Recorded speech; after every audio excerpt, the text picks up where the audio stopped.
Once again, welcoming the entire class of LC Electronics and Computer Science Semester 3 for module number 2 titled Special Semiconductor Devices for the subject Electronic Devices abbreviated ED with the subject code ECC 302. This will be our last video lecture session for module number 2 because today we'll be covering unit number 2.2 and completing the last and the only remaining topic, which is labeled light emitting diodes. In all the video lectures previous to this, we have already covered unit number 2.1 that described the Zener diode as well as its application as a voltage regulator, and unit number 2.2 in which we saw further different special semiconductor devices such as the Wiener diode, the Schottky diode, the photodiode, as well as the solar cells.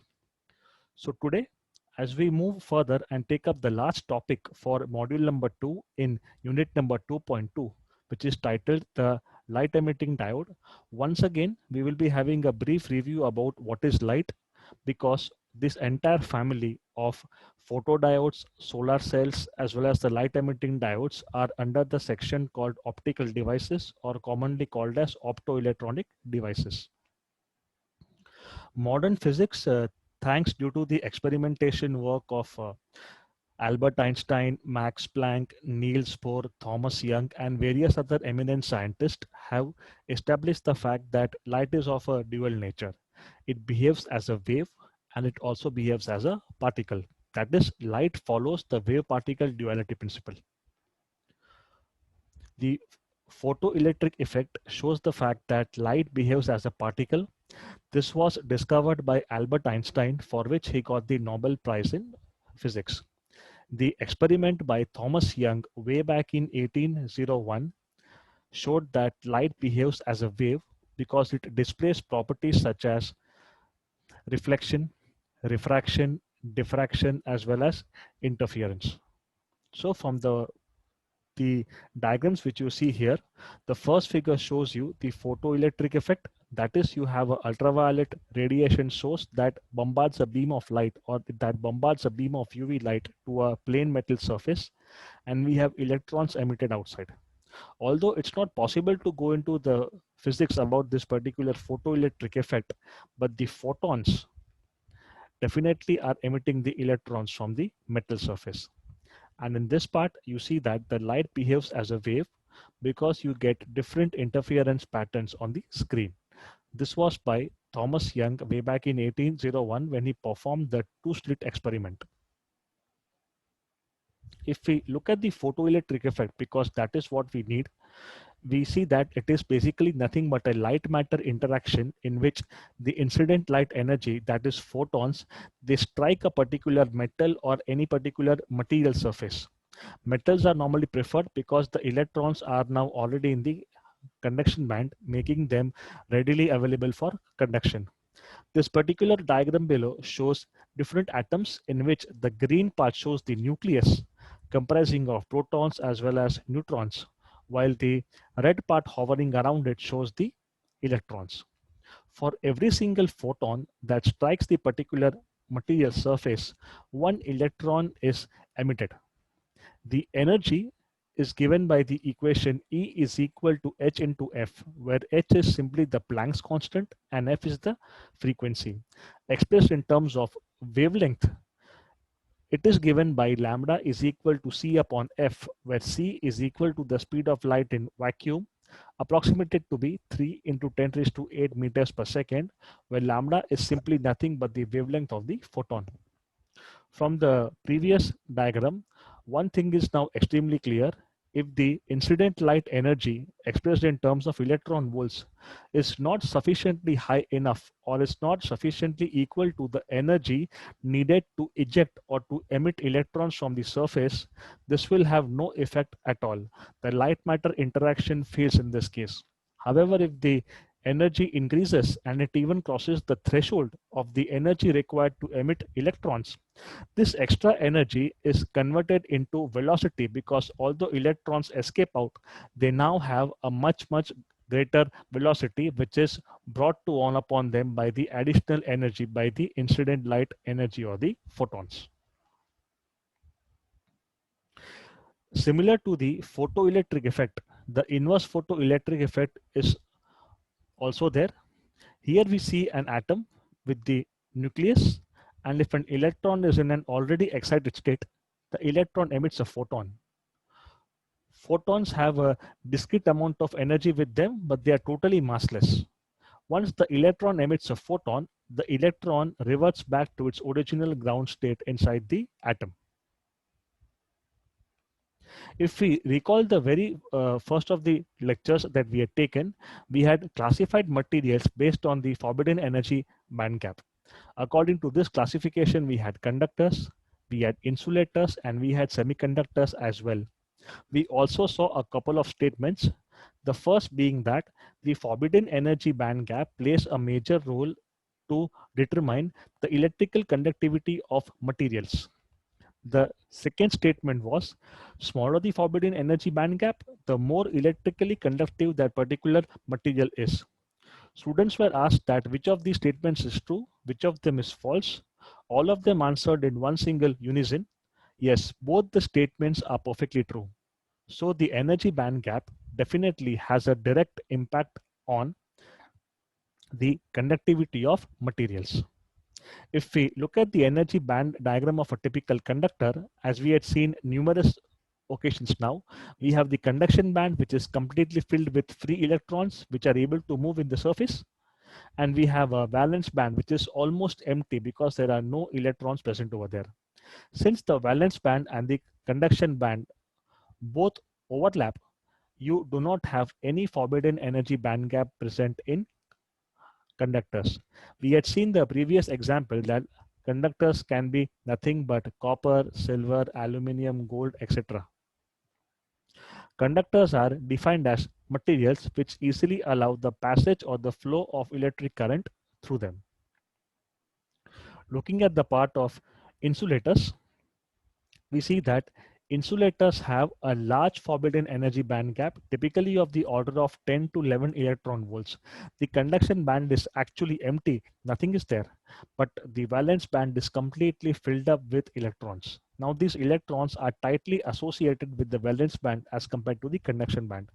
And since the forbidden energy band gap is very large, typically about 10 to 11 or even sometimes 12 electron volts, you need a very large external energy, or you need to apply a very large external excitation for these electrons to skip from the valence band and then cross over to the conduction band.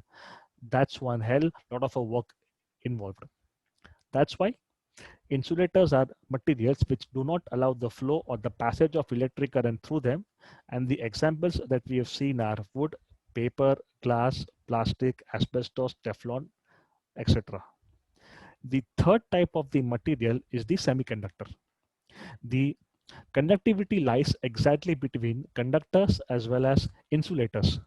What you see here is you see an almost empty conduction band and an almost full valence band. Now this is in stark contrast to the previous slide, which said empty conduction band and full valence band. Here we have an almost empty conduction band and an almost full valence band. The forbidden energy gap is quite small. It is of course bigger as compared to conductors, but it is far less as compared to insulators. What we see is the energy band gap typically is around 1.1 to 1.2 electron volts. That's roughly 1/10 that of the insulators. And yes, the energy band gap is slightly more as compared to conductors. Hence, the name comes semiconductor as compared to a semi-insulator, because the energy band gap is quite small as compared to the insulators. Now, in the presence of even a small change in the external temperature, the electrons in the almost full valence band get sufficient energy. They are easily able to cross over this small forbidden energy band gap and then jump into the conduction band, where they are available for conduction. So we get semiconductors are those materials whose electrical conductivity lies between conductors as well as insulators, although they are more closely affiliated towards conductors as compared to insulators. The light emitting diode, which we'll be studying, has an operation which is exactly similar to the forward bias PN junction diode. When you have a battery's voltage applied with positive terminal given to the anode and the negative terminal given to the cathode, you have the holes and electrons that undergo repulsion from both the sides. A positive terminal at the anode repels all the holes and they move towards the PN junction, but the negative charge towards the cathode will repel all electrons, causing them to move towards the PN junction. If the applied supply voltage or the battery voltage is sufficiently high enough to overcome this particular intrinsic barrier potential, which is usually around 0.2 to 0.3 volts for germanium, but around 0.6 to 0.7 volts for silicon, then yes, holes can easily cross over from p-type to the n-type material. Electrons can easily cross over from the n-type to the p-type material. This will cause a process called as recombination, due to which current flows inside the PN junction diode. What we are seeing is, we are seeing an effect exactly similar to this. Whenever recombination takes place, the extra energy which is gathered by electrons and holes has to be transferred somewhere. In a case of a light emitting diode, what we see is this particular external energy, due to which the electron becomes excited, is now turned into a photon. And once the energy is transferred from the electron to the photon, the electron will now revert back to its original ground state. So for a normal PN junction diode, this particular transfer, or the say release of energy due to the electron hole combination, is now usually by heat. But for a light emitting diode, it has to be through the emission of light, because as we are all knowing from the laws of energy conservation, energy can neither be created nor it can be destroyed, but energy can only be converted from one form to the other. So here the energy which is gathered by the electron, which makes it into the excited state, is now simply being emitted as a photon in terms of light. Looking at the entire family or the classification of different optoelectronic or optical devices, they are commonly classified into three main segments, which are light emitters, light detectors, and then optocouplers or opto isolators. Light emitters are in two broad categories. They are the light emitting diode or LED, as well as the laser diode. Laser is the acronym for light amplification by stimulated emission of radiation. Light detectors are again under three main categories, which are photodiodes, something that was covered previously, photo transistor, as well as solar cells. Our syllabus contained photodiodes as well as solar cells, and both these topics were covered previously. Today, we focus on the topic of the light emitting diode, also called as the LED. The structure of a light emitting diode, also called as the LED, is once again very, very highly similar to a solar cell or even a photodiode. What you have is, you have a typical N-type semiconductor material substrate, which is once again very heavily doped, and it forms a major part of the light emitting diode.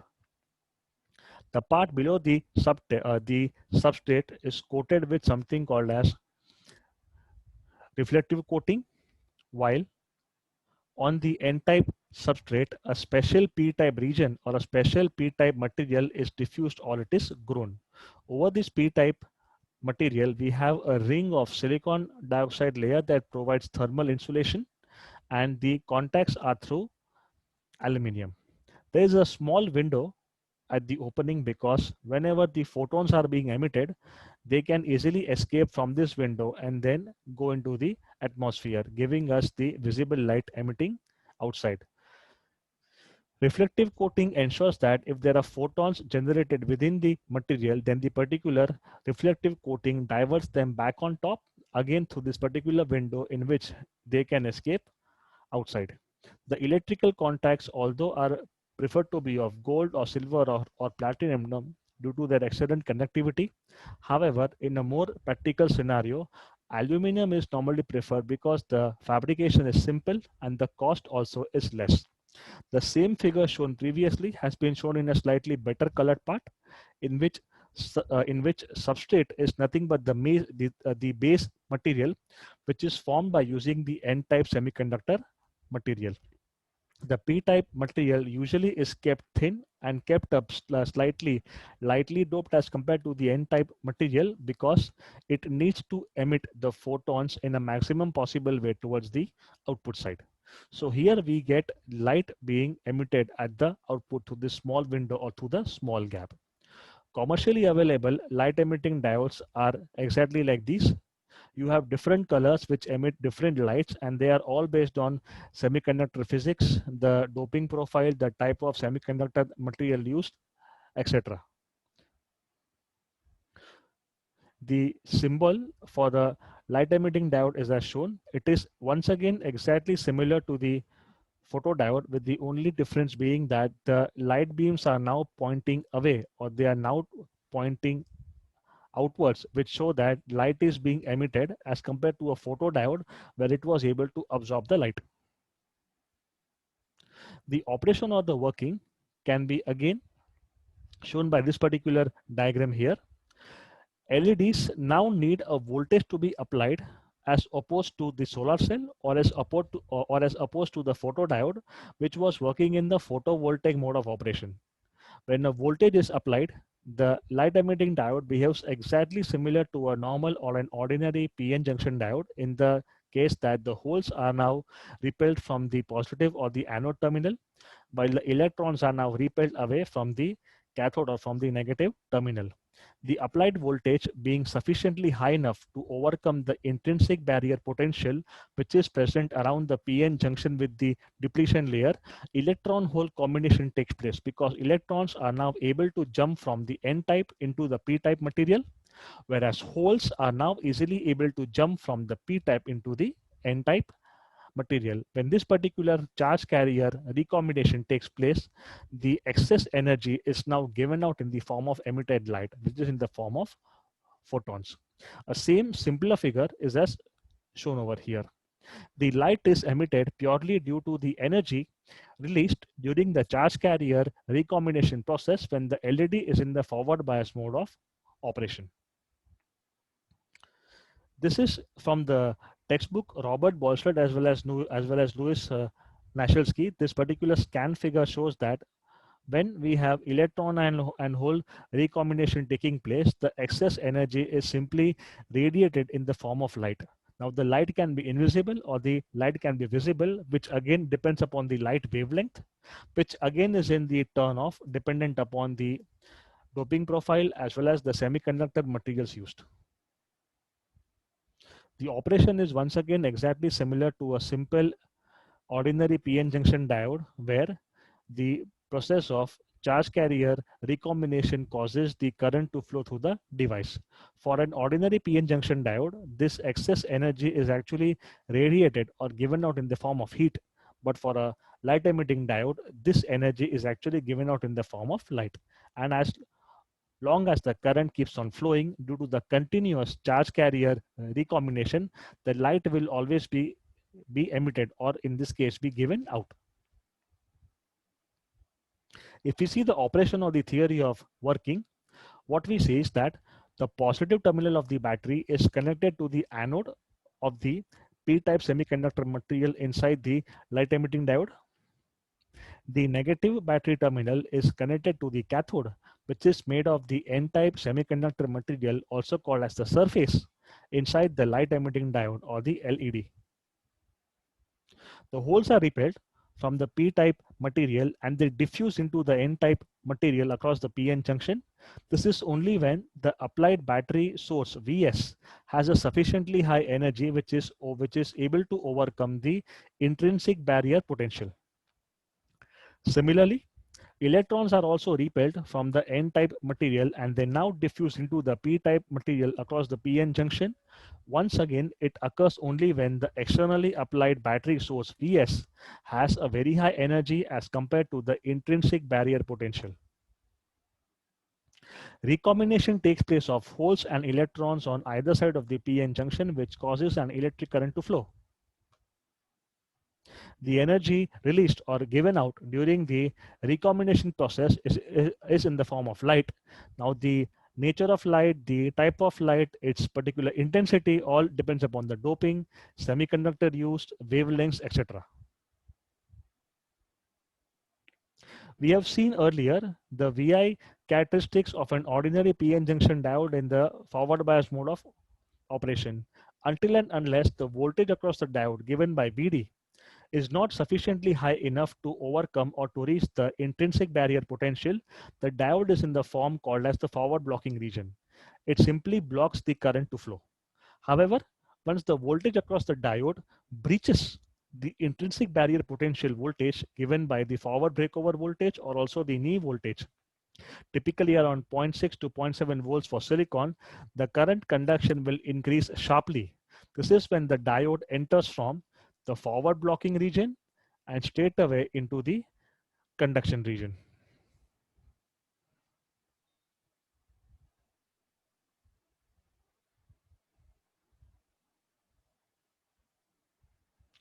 The light emitting diode has a VI characteristics which are once again exactly similar to that of an ordinary PN junction diode, as shown here.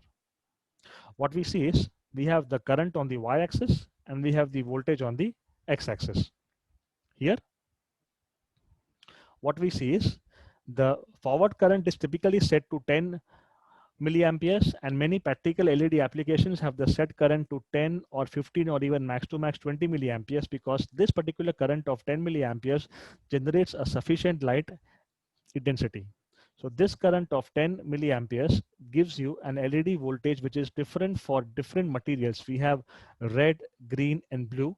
So we have different forward voltages for each of the different LED colors. Since the three basic colors are red, green and blue, they are actually shown over here. So when we are actually taking the VI characteristics of a light emitting diode, these are exactly similar to the ordinary PN junction diode in the forward bias mode of operation. We have the positive terminal of the battery connected to the anode, while the battery negative terminal is connected to the cathode. Unlike the photodiode, the light emitting diode operates in an always forward bias mode of operation. The VI characteristics in the forward bias mode of operation are exactly identical or similar to the PN junction diode. It is simply a graph plotted of the forward bias current through the LED given by ID, plotted against the applied forward bias voltage given by VD.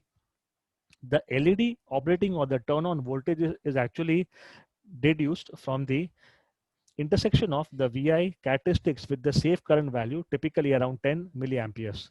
And these particular different VI characteristics for different colors of LEDs are based on the emitted light wavelength and the nature of the semiconductor materials used.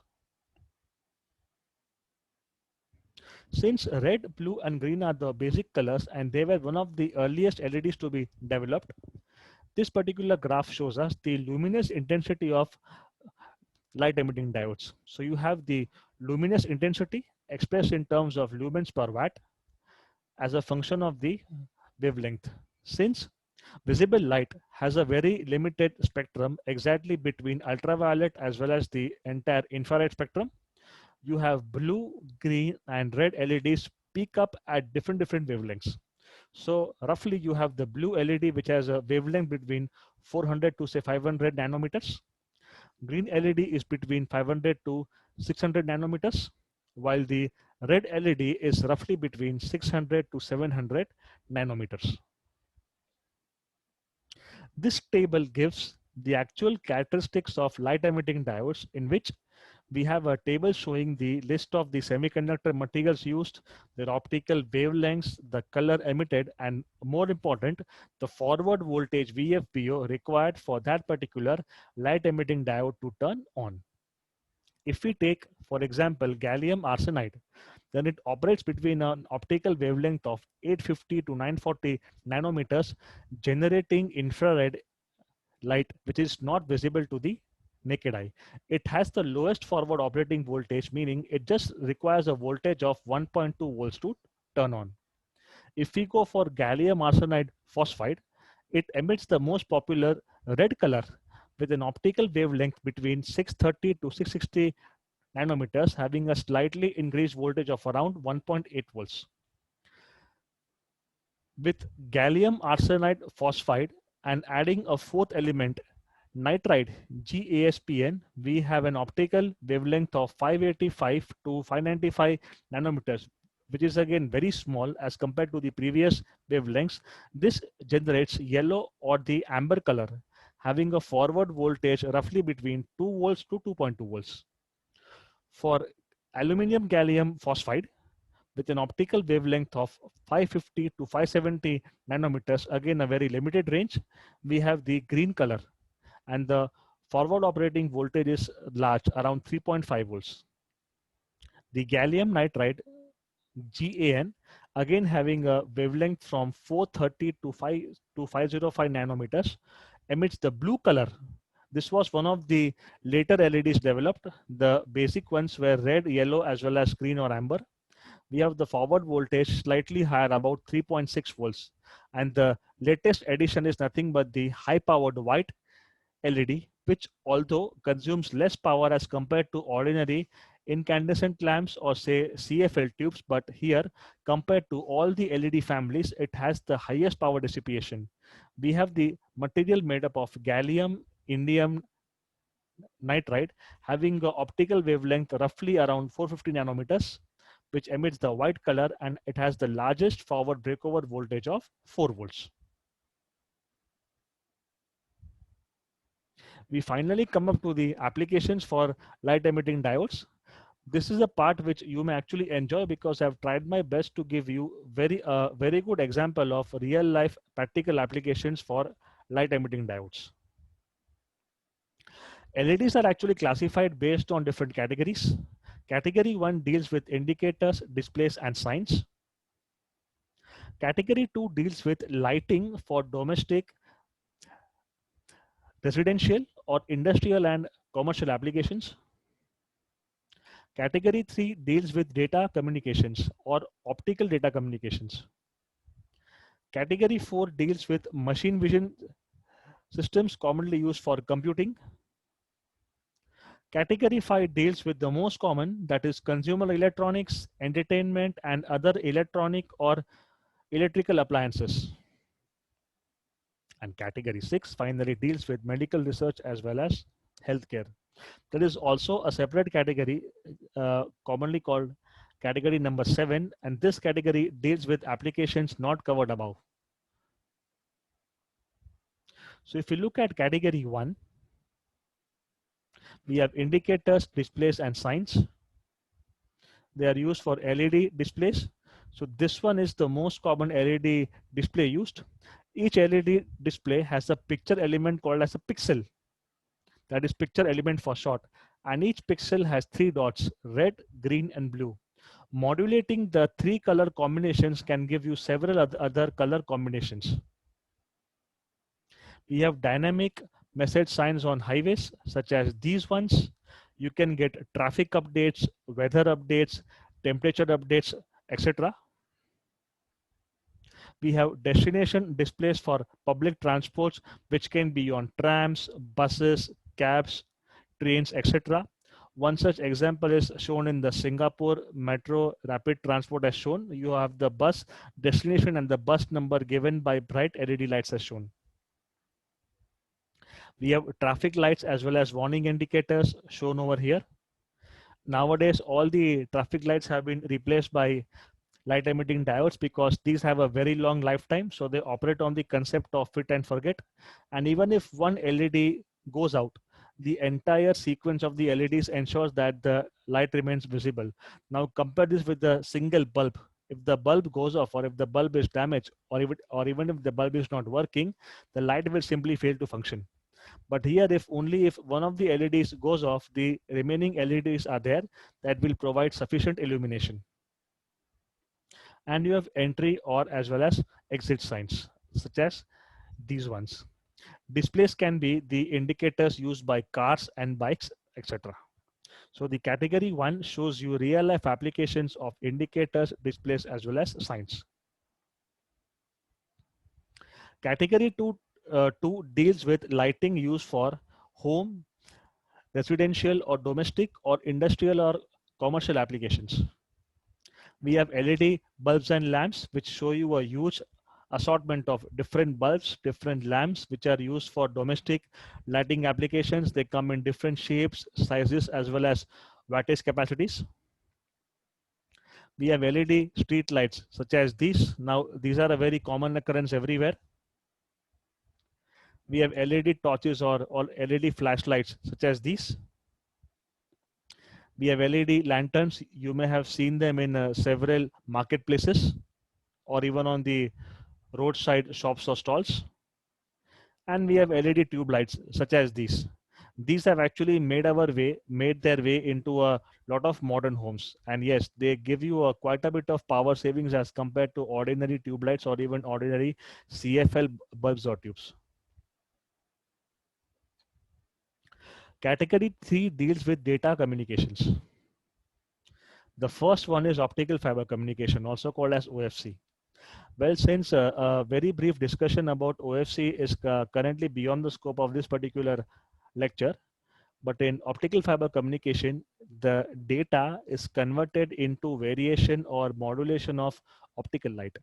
This optical light is passed through a hollow cable made up of specially graded plastic or glass. This light beam does not undergo any sort of interference by any alpha ray, beta ray, gamma ray, or any kind of electromagnetic rays or waves, making it almost impossible to penetrate, making it almost impossible to tap. So here, eavesdropping is not possible. And since data is actually going at the speed of light, you can have a bit rate of GBps, that is gigabits per second. The bandwidth also becomes extremely high. And this particular light cable, if it is shielded very well, it becomes almost say impermeable to the variations in temperature, rainfall, humidity, etc. So we have optical fiber communications in which data is actually transmitted through optical light. The second part is actually a challenger to Wi-Fi, that is wireless fidelity, which is called as Li-Fi or light fidelity. Here, broadband data is available to the consumer through optical light. But for Wi-Fi, the same data or the broadband data was made available to the consumer through the use of radio or say RF waves. These RF waves are now modulated as per the data, and with the typical handheld device, such like a laptop or a mobile phone or a tablet, the data could easily be accessed by the device or by the tablet from the wireless access point. A similar part is again in light, but here light does two main or two dual features. It now not only illuminates the room, but at the same time, but at the same time, it also provides you wireless connectivity through the form of light-based modulation. Here we can see in the picture, one part is showing the speed of data from the transmitter side, commonly called as TX, and one part is actually showing possibly the data bit or the data rate by the here receiver side given by RX. The third type under data communication is by something that is called as RONJA. It was a technology developed in the European country of Czechoslovakia, and it is called as reasonable optical near joint access. In, in several towns of Czechoslovakia, different communities had gathered to provide streaming access to different data-based technologies. So in Ronja, what we have is we have an extremely high-powered light-emitting diode that transmits a beam of optical light from one point to the other, giving connectivity between the 2 points. An example is like this. So from one particular neighborhood, the beam is strong enough to actually relay data from one neighborhood to the other. And this follows a direct line of sight point of view. If you move a few feet here and there, to the naked eye, the beam almost becomes invisible. This was primarily done to provide streaming of movies or to provide streaming of video channels between the two neighborhoods where laying physical cables was not possible at all.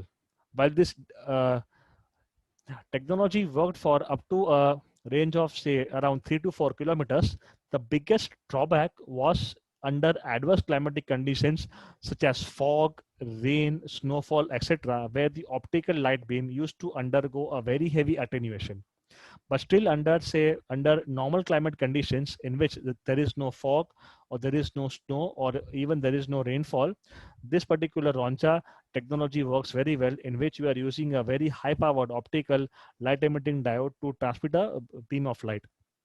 The data which is being actually transmitted is in the form of modulated light waves. And since the modulation is changing very fast to the typical human eye, the on off pattern of this particular light almost appears to be constant or full. Category 4 is dealing with machine vision systems, in which we have a host of computing devices that call for a human machine interface or a human machine interaction, commonly called as a HMI. So we have barcode scanners such as these ones. You have a light, you have a LED light shining on the barcodes. You have optical character recognition, commonly called as OCR. You have optical mouse or optical keyboard, wherein you have a light emitting diode connected beneath it. It will actually track the mouse movements and then convert the same into the cursor movements over the screen. And you have night vision cameras or night vision binoculars, which use a series of LED lights to provide a very good visibility or a very good picture, even when the ambient light is very less, particularly under night conditions. Category 5 deals with the most common one: consumer electronics, entertainment, and several other electronic or say electrical appliances. We have LED TVs becoming a very smart fab nowadays. We have LED monitors such as these ones. This is a typical LED TV. Now they have far replaced plasma TVs or even say LCD TVs because of their superior picture clarity. We have LED monitors too. We have LED mobile phone screens. Once again, a very common application. We have LED based projectors that give you very sharp images and a very short throw, and even the size has now come down compared to using huge bulbs earlier. We have decorative lighting, typically used in costumes and shoes, etc. You have different cultural programs in which the performers wear shirts and shoes and hats which have LEDs blinking around them for a visually pleasing or for a decorative effect. And you have the LED lighting that we use for Diwali, Christmas, etc. You even have a very important historical monuments like the India Gate, CST station, and other several prominent monuments lit up with the Indian tricolor flag of saffron, white, and green during important festivities or on national holidays. And yes, this is not the Bandra World Ceiling. It is a bridge in California, USA, which is currently lit up in the blue color. So we have LEDs used for decorative lighting as well. And we have LED costumes as well as LED wearables. You as a kid may have, maybe in your life earlier when you were a kid, you may have worn or you may have even seen shoes like these that actually emit a light when you step on the ground. The last category is medical research, medical applications, as well as healthcare. One of the prominent uses for a light emitting diode is in the use of surgical illumination. Here, the surgeons or the doctors operating on a patient are able to control the light intensity as well as the light focus to particular on the body part or on the area where the surgery or some other medical procedure has to take place. The second one is in the part of LED fingertip endoscopy.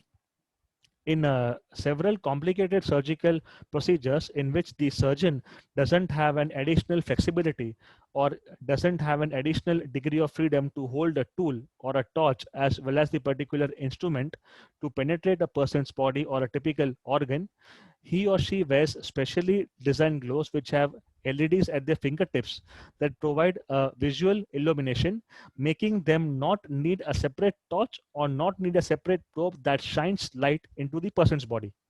The same job can be now done by the gloves.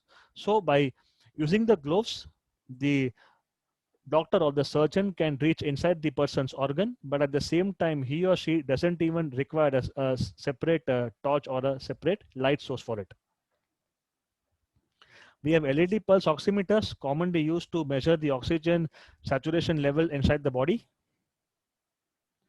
They are used for LED phototherapy such as this. Here we see an infant resting in a typical incubator, and it is powered by a blue colored LED. Although I'm not aware of the medical reasons why the blue colored LED is preferred, but this light helps to keep or helps to regulate the temperature inside the particular incubator to a safe value, which is conducive to the infant's health and also supports the infant growth. And in last, we have the LED photodynamic therapy, in which the light will release sufficient heat, which is used to remove joint pains.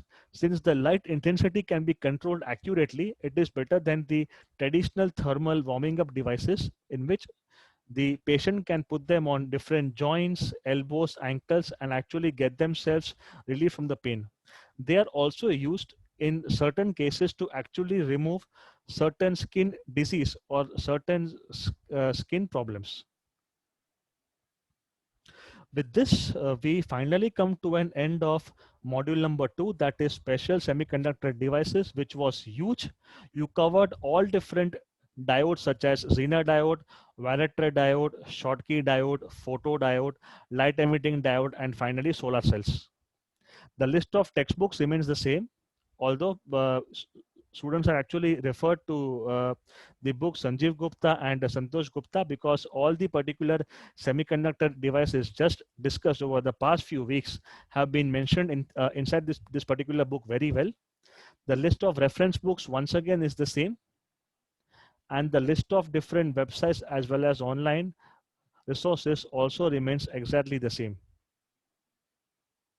So this finally brings us to an end of module number 2, special semiconductor devices, because today we ended with the last remaining topic, the light emitting diode. That will be all from my side. Thank you very much. And I hope you have actually enjoyed seeing the practical and real life applications of the light emitting diode. Majority of the sources are from different websites such as these, and also from the most popular Wikipedia. Once again, that will be all. Thank you very much.